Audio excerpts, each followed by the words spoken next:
Hello, and welcome to the second episode of season 4 here on the TCL podcast. Today we are going to be talking about the Alabama Bonnie and Clyde of the early 90s. This episode is set to come out May 14th, 2024. If you are a Patreon member, then you have early access to this episode. Um, if you want any updates on my channel or podcast, you can find me on Facebook, Instagram, and Twitter. I also have a merch shop that you can go check out as well. Now, let's dive into today's episode because this is gonna be a bit of a long one. So what comes to mind when you think of the state of Alabama? You probably think football, beaches, stuff, barbecue, stuff like that, right? You wouldn't be wrong, but you probably would never guess to think maybe crime. I like that way. Okay. Well, of course, crime happens in all states, right? Well, I bel however, it's possible that it is possible that today we will be discussing Alabama Bonnie and Clyde. Now, to get a little deeper understanding, it's like I had to do some research for this. It's like, this couple. See, originally I was planning on just on doing one person, but I realized it was part of a couple who were part of a patriot movement. I was like, I've got to do these cases. I got to do these together. I have to, right? Anyway, um, they were a part of this patriot movement which shaped the ideology to the bone. So, Lynda Lyon Block and George Sibley Jr. were part of a white conservative anti-government movement with a very distorted sense of American patriotism. Now, if you look at this couple, they would appear to be very harmless. You wouldn't think nothing twice that they could hurt a fly. You would be wrong, because in 1993 they murdered a policeman in Opelika, Alabama, in which became the first act of domestic terrorism. This would also bring light to the dangers of the sovereign citizen movement. So, who exactly was Lynda Block? Why did she join the anti government movement? How did she get involved with George Sibley Jr.? Well, let's go back to her childhood first. From the very beginning, she was born Lynda Cheryl Lyon, and she was born to Francis Lyon and Berlin Owen on February 8, 48, in the city of Orlando, Florida. Now, the Lyon family was very well off. Linda's grandparents owned the popular Howard Johnson restaurant with large swaths of property around the country. The Lyons were also had a rich family history of tracing their lineage all the way back to Baron de Lyon, who rode alongside William the Conqueror in his campaign against England in 1066. At first, Linda seemed destined for a life of privilege and wealth. She had a father. She and her father had a very close relationship and went fishing um together off the Florida coast. All that would change on November 28, 1958. Francis Lyon's heart was weak and from rheumatic fever, and when Linda was just 10, she would die from heart failure. Now, Linda was left alone with her younger sister. The death of Francis Lyon noticeably affected her mother, Berlin. Berlin? I'm not sure how you pronounce that. If I'm butchering that up, I'm sorry. I'm terrible with names. Please forgive me on that one. Um, she her mom became very verbally, physically, and mentally abusive toward the two daughters, and as a result, Linda never formed a close relationship with her mom. She preferred um to spend time with animals and periodically kept pets such as kittens, dogs, birds, hamsters, snakes, and tarantula. I could do without the snakes, but I like animals more than I do people, so. Anyway, despite her home life, she showed herself to be unnaturally intelligent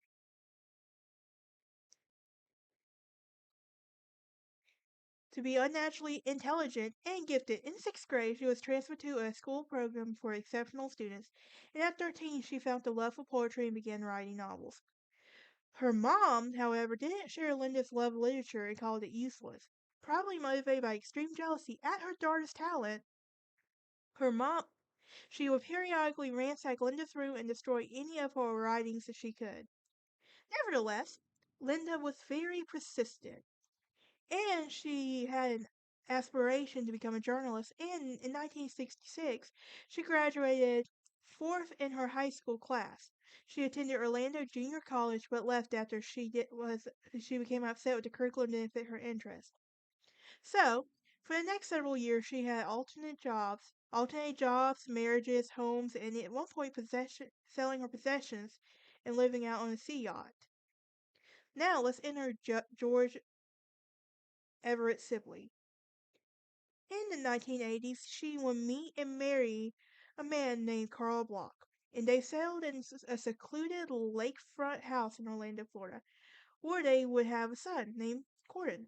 However, Linda's relationship with Carl was rocky, and the couple eventually separated in 1991. After they separated, Carl Carl, Linda became a public and became interested in politics.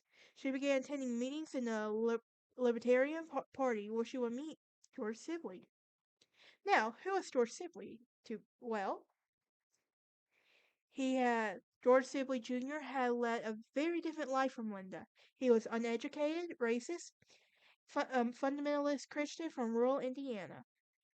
He worked as a mechanic and a drag racer. He harbored a festering hatred to the government. He soon became involved in the anti-government organization and began subscribing to the bizarre right-wing anti-ideology of the sovereign citizen movement. Now, this movement is a loose collection of anti-government groups and individuals who recognize the authority of the U.S. federal government. Did not recognize the authority. My bad. They would sprout an anti-government conspiracy about socialist, anti-Christian, New World Order takeover in America. They would also confess to hatred for law enforcement. Now, born out of a racist and anti-Semitic group like the Post the Passe Comitatus, the sovereign citizens believe they are not subject to U.S. federal law, and that the highest authority they could respond to is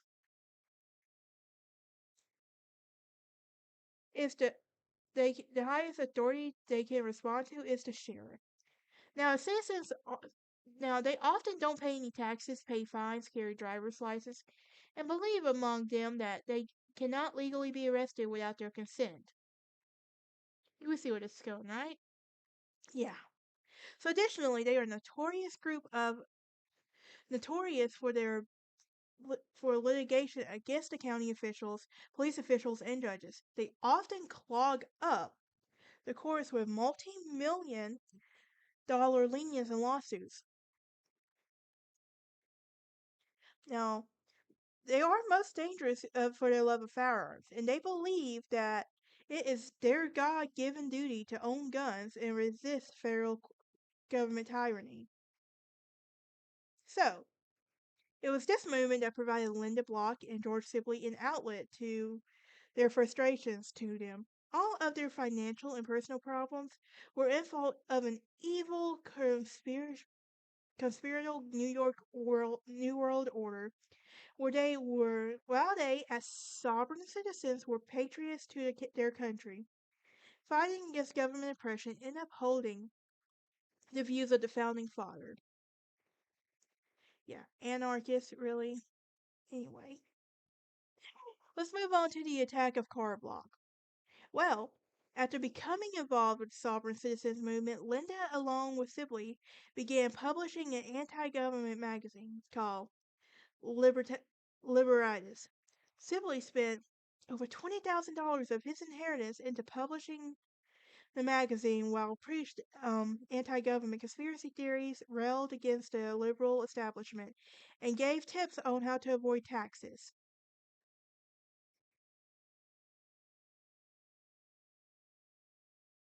In the summer of 1992, Carl Block, for, who had been forced to live in an apartment after losing custody of the house to Lynda, pet- petitioned the judge to give his data back, and the court hadn't settled on his divorce with Lynda yet. Furious, Lynda Block and George Sibley decided to pay Carl Block a visit. So on the night of August 1992, she and Sibley would show up at Carl's apartment. They would subdue him, tie him to a chair, and duct tape his mouth shut. Lynda would order her former husband, to drop the pending legal action, when Carl refused, Lynda pulled out a knife, and she said, "I mean business," and then stabbed Carl in the chest. After duct taping Carl's wound shut, Lynda and Sibley fled the house. Carl Block was later found by neighbors who called the police.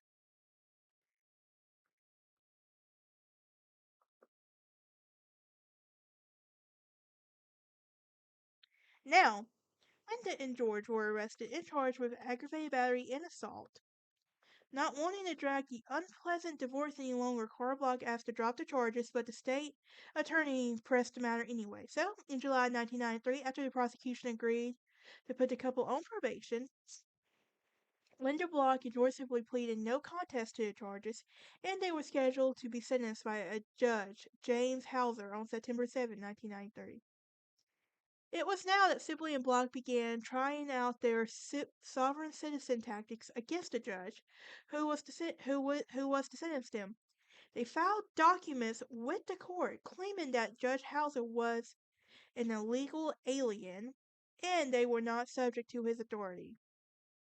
So, when the date of the sentencing arrived, Sibley and Block didn't show up to court. They sent faxes to the judge declaring that they had barricaded themselves and to await an inevitable confrontation with the police, and that they proclaimed they would live as slaves, but would rather die as free Americans. Now, when the police arrived at the house, they would arrest Sibley for contempt of the court, that they expected an armed confrontation. Many, but but there was none. The house was deserted. Sibley and Block were on the run from the law. Police soon discovered that they also had taken Lynda's 9-year-old son Gordon with them. For nearly a month, George Sibley, Lynda Block, and 9-year-old Gordon Block remained on the run as fugitives from the law. Uh, so, and this would bring up the redneck Bonnie and Clyde. So, the next place they would turn up would be a small city in Alabama, where their crimes would escalate from assault to murder. Now, I actually have been to Opelika in Auburn. I love it. If you haven't gone there, it's very pretty. Now, back to the episode. So, in Opelika, they would have a shootout with Officer Roger L. Motley. So, starting around 2 o'clock on October 4th, 1993, in Opelika, there would be a 39-year-old police sergeant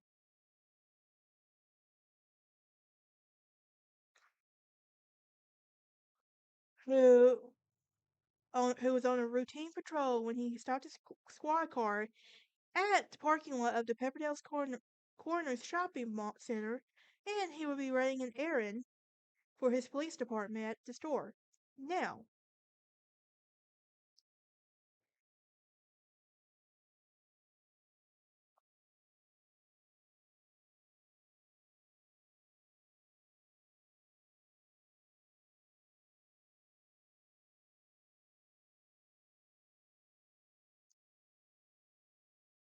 now, it was also in that same parking lot that Sibley and Block had stopped their Ford Mustang car outside a Walmart located along the shopping center. Lynda wanted to make a phone call so that She left Sibley and her son in the car while talking on a payphone. A female shopper, Ramona Robertson, walked by, looked, and would look at them.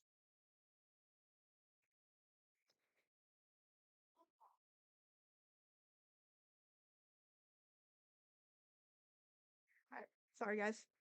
Anyway, she would look at the family who was living out, and who was, it looked like the family was living out of her car. So she made eye contact with 9-year-old Gordon Block, who was in the car with Sibley, and she stared at Robertson, and Gordon began mouthing, "Help me." She was worried.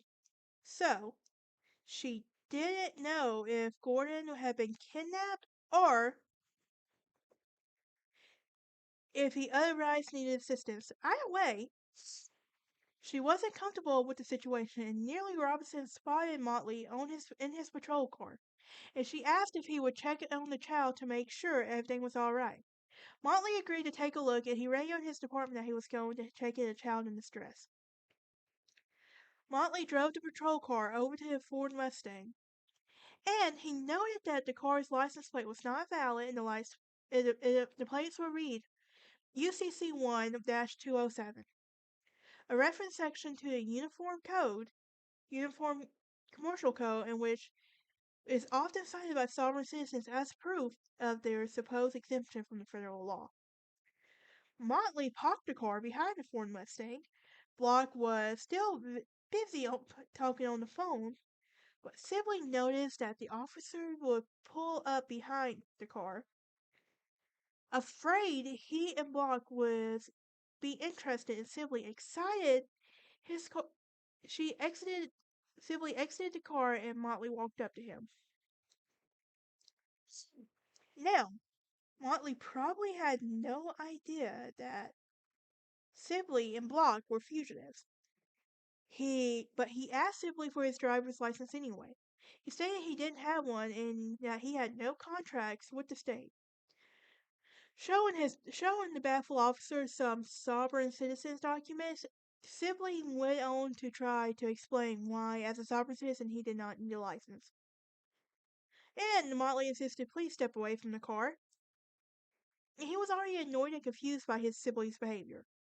Now, he would even go on to ask, "Do you have a problem with that?" And Sibley would answer, "Yes, I do." So Motley again told Sibley to step away from the car. Sibley refused and continue on his anti-government rampage. So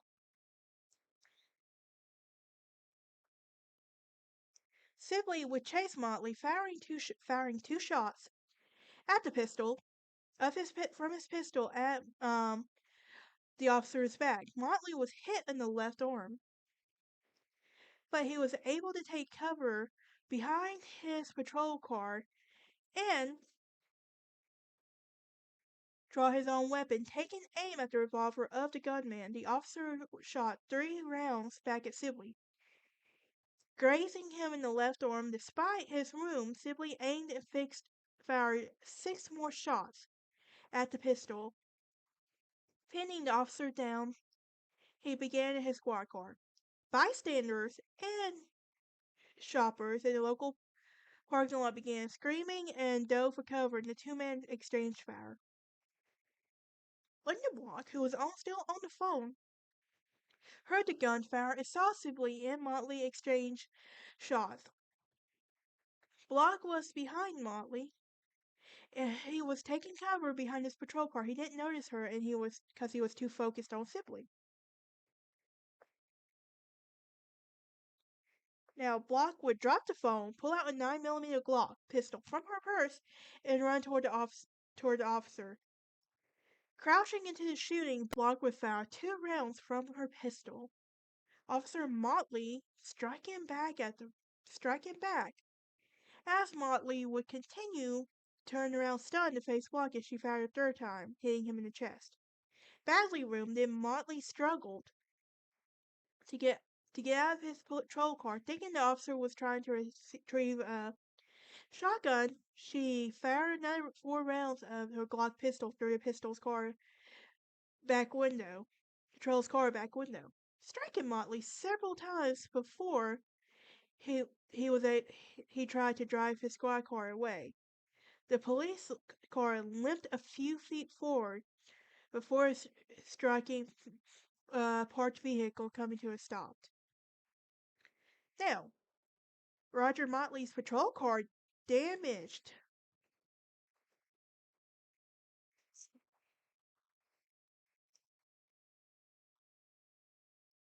Damaged and riddled with bullets, followed the shootout, finally managed to get a message across the police radio. 00 Opelika, 00, he yelled, audibly wincing.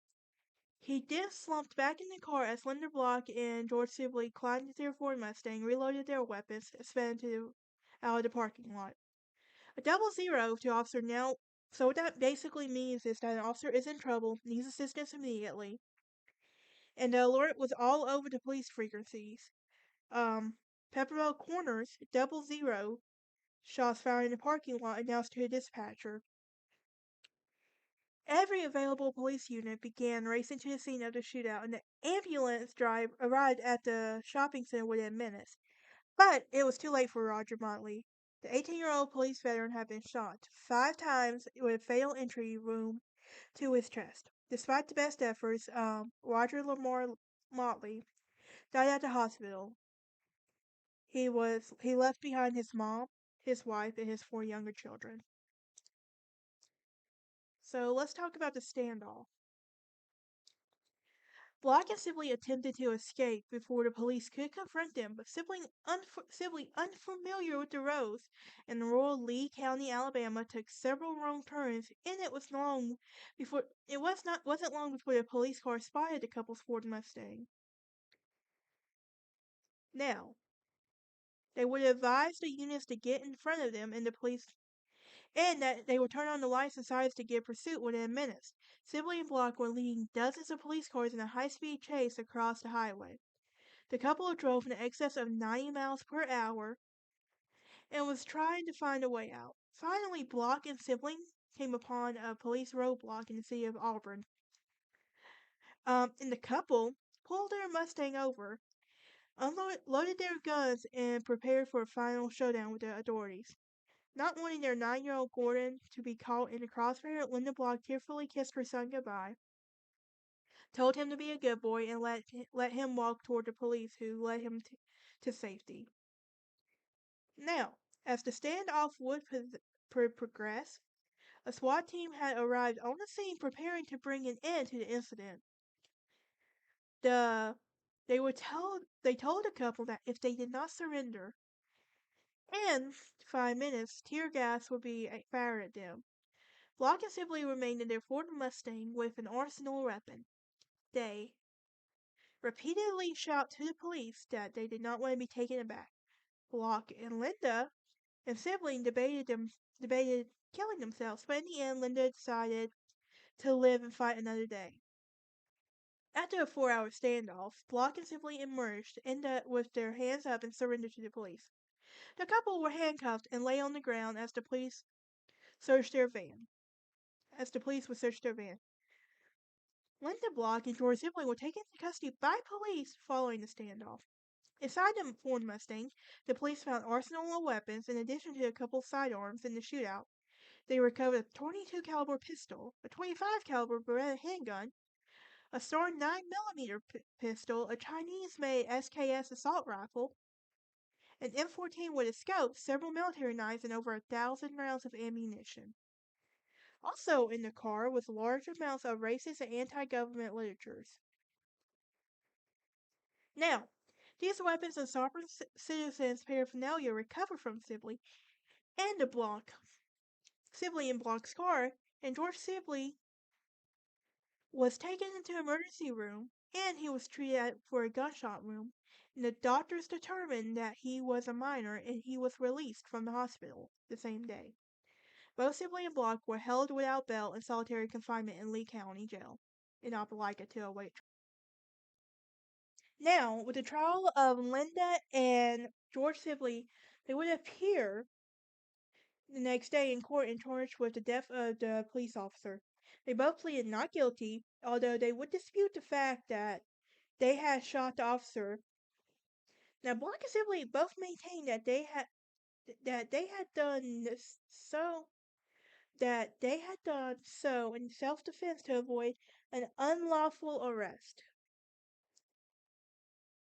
To avoid this, it was unclear who fired the shot that killed Motley. Although, based on the circumstances, it was likely that it was Block who fired the fatal shot. Nevertheless, Sibley and Block were charged with capital murder. Prosecutors intended to send the couple to the electric chair. So, Sibley was the first to go to trial in 1994.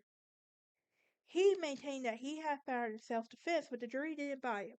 So, on March 19, 1994, the jury will find Sibley guilty of capital murder. The following day, the penalty phase will begin the trial will begin. That's very fast. I will admit, nowadays it takes like 2 months to get for the sentencing. My paralegal days are coming out.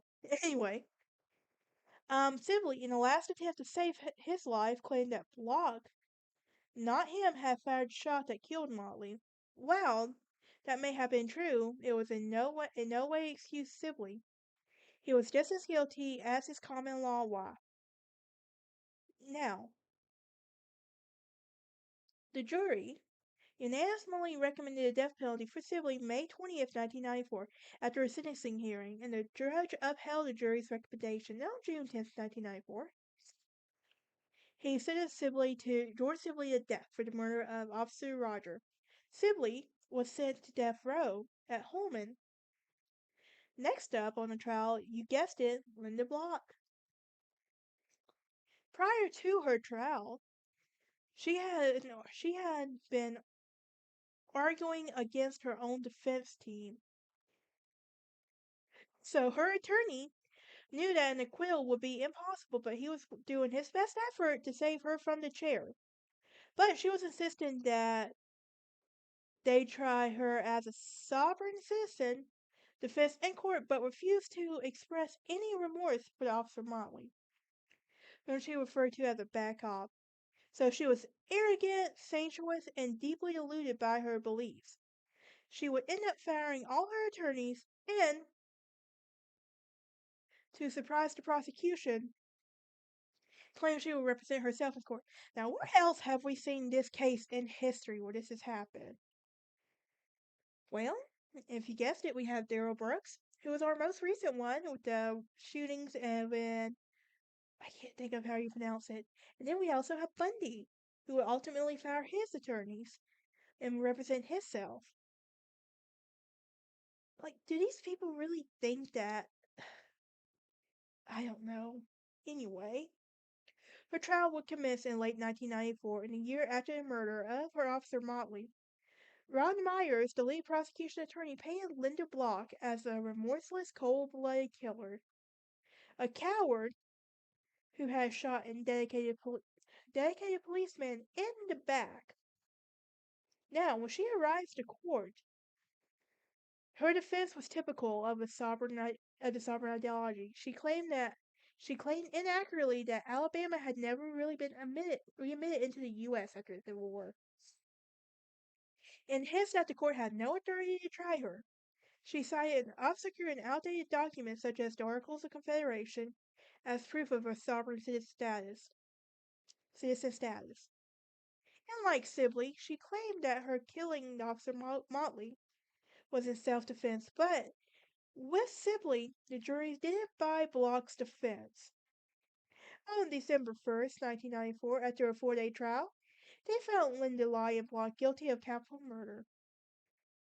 So while the sentencing phase of her trial would begin, she decided not to defend herself, and she told the jury that she had said all that needed to be said and would not beg for her life. She even wrote a long letter from prison that I'm not going to read the whole thing because, frankly, none of us have time for that, if I'm being honest. So, if the jury had chose to if the jury would have to choose between death or life in prison, they would be far more charged to give us death. The jury agreed with her on this one. They would deliberate that her fate was far less than 1 hour, and on December 21st, 1994, with an attendant to decision, the jury sentenced Lynda to death in Alabama's electric chair. Now, um, she would be sent to Tutwiler Prison in Wetumpka. And anybody knows if you know anything that Wetumpka is known for prisons. There's also Atmore, which you make a joke if you're from Alabama, never get off on that exit. But anyway, um, now, unlike the male death row inmates, she was afforded certain luxuries that was not available to other condemned prisoners. Her death row cell would open into an outdoor patio where she would sit at a table, watch birds, attend to a small garden, and read the newspapers. Block constantly wrote letters from her cell communicating with her husband, son, and supporters. She never expressed any remorse for killing Motley. She would say, "I don't regret it. I don't regret saving my husband's life." But, she would tell a reporter, even though they get. Sorry, guys. Even though doing so has risked me. Even if the state executed her, she would claim that she would die doing the right thing, and that she does not regret that. Now, Linda Carter would go to the Yellow. Now, they would send her to what they would call the Yellow Mama. And I've never really heard of them calling the charity Yellow Mama before, so this is completely new to me. So, I was very interested when I heard this. But anyway, for 8 years, she remained on death row at Tutwiler, awaiting for her death, despite her earlier vows to fight all the way to the electric chair. She ultimately decided to drop all her pleading appeals, exhausted from her legal battle. She wanted her suffering to end.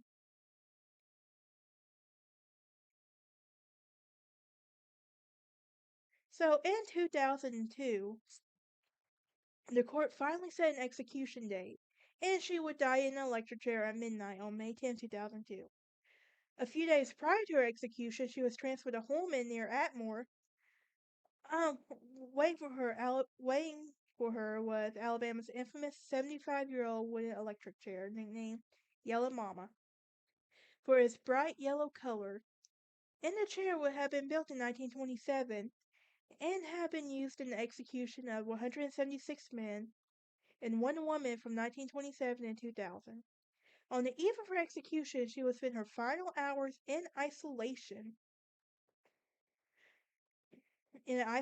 cell down the hall from the death chamber. She talked to three of her friends from Florida who prayed with her and her spiritual advisor, a female chaplain from the prison. Block, claiming that she was on a spiritual fast, refused to eat her last meal, drinking only water and milk. Now, a few minutes before midnight, May 9, 2002, she would leave her cell for the first time. She would. Her head would be. Her head and her legs were shaved, but she still decided to wear eyeshadow and some pink lipstick with the priest leading to the procession. She was led, shackled, and wearing a white prison outfit. Kind of ironic, don't you think? Um, down the hall toward the execution chamber. At the door of the execution chamber, she exchanged some final prayers with her chaplain before being led to the room where she would die. She was seated with a block yellow electric chair. A team of correctional officers and removed her shackles and secured her arms and the chest of the leather straps. A skull strap executed to her head with a wet sponge and was affixed to Block's head, secured with a leather chin strap. On the day, on her leg, a second electrode was fastened and a wire run through.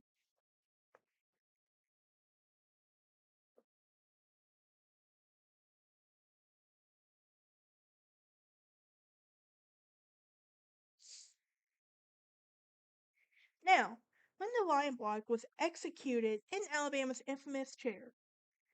Now, it was this would be the last time in the state of Alabama would execute someone by electrocution.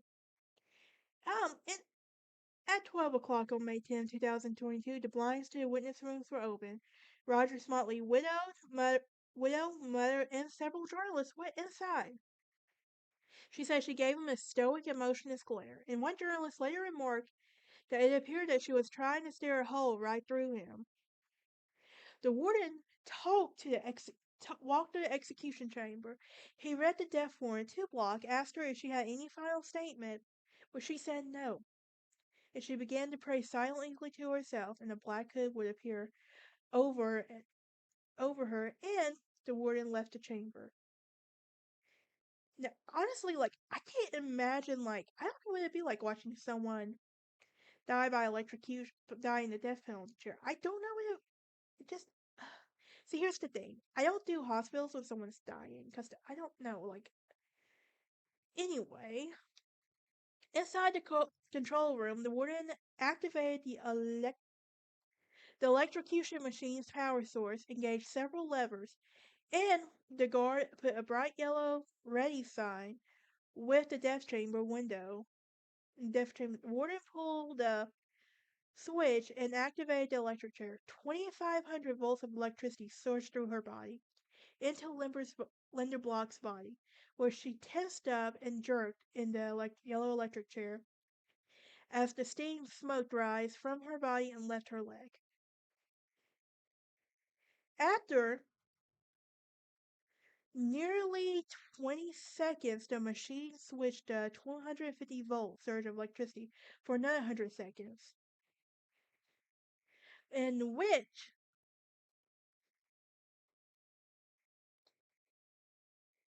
her body was slumped into an immobile.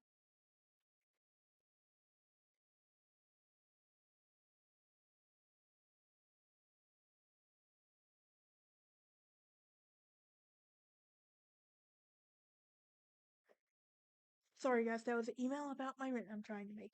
Anyway, um, witnesses will see that she clenched her fist in the dull electric chair through the electrocution. At 12:05, the chair deactivated, the machine shut down, and her body slumped back in the chair, immobile and lifeless. And after a 5-minute wait, she was announced dead at 12:10, becoming the first woman since 1957 to date to be the last person to be put to death in Alabama's electric chair. So, on July 1st, 2002, a state law went into effect mandating that the use of lethal injections for execution in Alabama. And this execution chamber at Holman was renovated and remodeled, and the infamous yellow mama chair was placed into the storage into prison attic. I wonder if they actually have a replica of that somewhere. I love a true crime museum. If you have any recommendations, please let me know in the comments. But anyway, and it remains there to this day, ready to be used if an inmate requested by electrocution. Now, I don't know. On a side note, I don't know if y'all seen it where apparently the Kenneth Smith requested to be executed by gas, which apparently created controversy, but he requested it. So anyway, um, let's move on to the execution of George Sibley. So, following the death of his common law wife, his attorneys would scramble to have his impending execution, which was set November 7, 2002. Unlike Block, Sibley had no intention of waiving his appeals. He found motion after motion. He was sentenced to have his sentence commuted. He reiterated his claim to Block, not him, had fired the gun that killed the officer. Sibley also petitioned Alabama Chief Justice Rory Moore to grant him clemency. The appeal He tried appealing to Moore's fundamentalist Christian beliefs in the letter, claiming that within God's law, but Moore, in what he probably was the one who in the decision that to his life. Sibling Sibley would avoid his November 7th, 2002 execution but only to deprive he would get. So in June 2005, his final appeal was rejected. Another execution date was set for August 4th, 2005. In his last hope for clemency, he he was in a commutation from the governor. He petitioned Alabama Governor Bob Riley to stay his execution, but Riley refused, saying that there was no reason to commute his sentence. Now, Sibley's time was up. He would pay for his crimes. At 6 o'clock p.m. on August 4th, 2005, Sibley was led the white six-sided execution chamber in Holman, with where a white and black gurney lay waiting for him. And across from the gurney were the three separate rooms. Now, reporters, prison officials, and members of Motley's family were watched the execution take place. He would die a lethal injection in the execution chamber at Holman Institution. Like his wife, he had offered no apology to Motley's family. Now, nope. Now, using a series of black belts, the prison officials strapped Sibley's body to the gurney, where his arms and two armrests at each time, leaving him in a crucifix position. Sibley's eyes would darted around the room in his survey, and a medical technician inserted an IV catheter into his arm, and the tubes found returning through the wall. Shortly after 6:15, a medical technician in the chemical room administered the lethal cocktail into the catheters. The drugs began to flow to the IV in his veins was strapped in the gurney. After a few minutes, the inmate kept his fix in the witness room. Sibley then leaned his head into the gurney headrest and grasped 3 to 4 times before finally closing his eyes and drifted off to sleep. He would never wake up again. At 6:26 p.m., he was formally pronounced dead. In the dramatic 12-year saga, and Officer Roger Motley had been avenged. Now, this was really a homegrown terror. In the seduction of Lynda Block and George Sibley into the world of an anti-government extremist. So, leads to questions, why do we have to be vigilant? Well, Lynda Block and George Sibley are now gone forever. They can't do any more damage to the world. But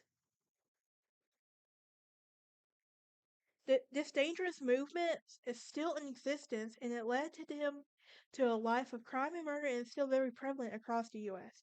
And this is a very much and this cannot just be ignored. Um, but Sibley and Block could not have more different backgrounds. Lynda Block, she came from a very privileged life. Um, but she was what, and despite her many troubles at home, it seemed like she was destined to have this promising life. Unlike Block, Sibley was born to a rural working class family in Indiana. As Sibley was uneducated, he was also racist, a delusionist, anti-government extremist, and possessed little, if any, talent. Sibley was the one who got Lynda Block involved in the extremist ideology to begin with. So people like Sibley like George Sibley, are not as uncommon as we want to think, especially across rural America. See, in ultra-conservative states like Alabama. I will say this, since I am an Alabama native, I know that Alabama is a very conservative state. And I also know like counties, and Coleman is one of the most conservative counties in the state. I don't know about Lee County in particular, but I do know that Alabama's very conservative. Um, and people like, there's no other way to explain this, but yeah. Now, I have tried to find some research as to where Gordon is today, and I really couldn't find anything. So he's probably just trying to keep this as private as possible because of the reputation his family left behind. But yeah. Alright, that's it for today's episode. I will see y'all next time. Y'all have a great day and happy weekend.